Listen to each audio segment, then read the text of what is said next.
نحمده ونصلي على رسوله الكريم أما بعد فأعوذ بالله من الشيطان الرجيم بسم الله الرحمن الرحيم ربي يسر ولا تعسر وتمم بالخير وبك نستعين السلام علیکم ورحمۃ اللہ وبرکاتہ۔ تو آئیے دیکھتے ہیں کہ آج اللہ سبحانہ وتعالی ہمیں قرآن کے ذریعے کیا ہدایات دے رہا ہے۔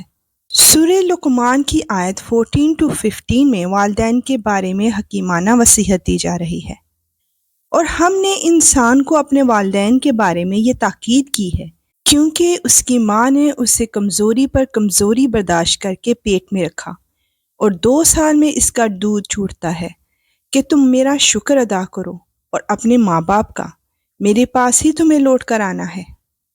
اور اگر وہ تم پر یہ زور ڈالیں کہ تم میرے ساتھ کسی کو خدائی میں شریک قرار دو جس کی تمہارے پاس کوئی دلیل نہیں، تو ان کی بات مت مانو اور دنیا میں ان کے ساتھ بھلائی سے رہو، اور ایسے شخص کا راستہ اپناؤ جس نے مجھ سے لو لگا رکھی ہو، پھر تم سب کو میرے پاس لوٹ کر آنا ہے، اس وقت میں تمہیں بتاؤں گا کہ تم کیا کرتے رہے ہو۔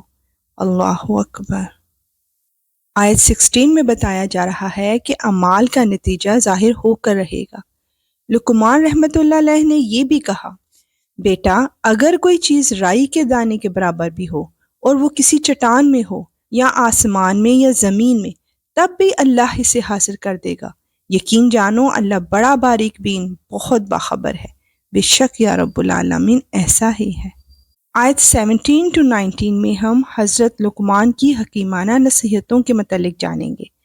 بیٹا نماز قائم کرو اور لوگوں کو نیکی کی تلقین کرو اور برائی سے روکو، اور تمہیں جو تکلیف پیش آئے اس پر صبر کرو، بے شک یہ بڑی ہمت کا کام ہے۔ اور لوگوں کے سامنے غرور سے اپنے گال مت پھیلاؤ اور زمین پر اتراتے ہوئے مت چلو۔ یقین جانو اللہ کسی اترانے والے شیخی باز کو پسند نہیں کرتا۔ اور اپنی چال میں اعتدال اختیار کرو اور اپنی آواز آہستہ رکھو، بے شک سب سے بری آواز گدھوں کی آواز ہے۔ سبحان اللہ۔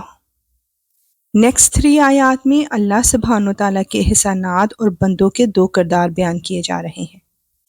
کیا تم لوگوں نے یہ نہیں دیکھا کہ آسمانوں اور زمین میں جو کچھ ہے اسے اللہ نے تمہارے کام میں لگا رکھا ہے، اور تم پر اپنی ظاہری اور باطنی نعمتیں پوری نچھاور کی ہیں؟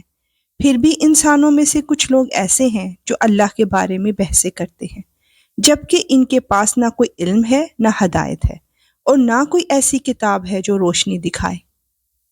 اور جب ان سے کہا جاتا ہے کہ اس چیز کی اتباع کرو جو اللہ نے اتاری ہے، تو وہ کہتے ہیں نہیں، بلکہ ہم تو اس طریقے کے پیچھے چلیں گے جس پر ہم نے اپنے باپ دادوں کو پایا ہے۔ بھلا اگر شیطان ان باپ دادوں کو بھڑکتی آگ کے عذاب کی طرف بلاتا رہا ہو، کیا تب بھی وہ انہی کے پیچھے چلیں گے؟ اور جو شخص فرما بردار بن کر اپنا رخ اللہ کی طرف کر دے اور نیک عمل کرنے والا ہو، تو اس نے یقیناً بڑا مضبوط کنڈا تھام لیا، اور تمام کاموں کا آخری انجام اللہ ہی کے حوالے ہے۔ یا رب العالمین تو ہمیں اپنی رضا کے لیے نیک عمل کرنے والوں میں شامل فرما لے۔ آیت 23-24 میں نبی پاک صلی اللہ علیہ وآلہ وسلم کی دلجوئی کی جا رہی ہے، اور اے پیغمبر، جس کسی نے کفر اپنا لیا ہے تمہیں اس کا کفر صدمے میں نہ ڈالے، آخر انہیں ہمارے پاس ہی تو لوٹنا ہے، پھر ہم انہیں بتائیں گے کہ انہوں نے کیا کیا کیا ہے۔ یقیناً اللہ سینوں میں چھپی ہوئی باتوں کو بھی خوب جانتا ہے۔ ہم انہیں کچھ مزے اڑانے کا موقع دے رہے ہیں، پھر ہم انہیں ایک سخت عذاب کی طرف کھینچ لے جائیں گے۔ اللہ اکبر۔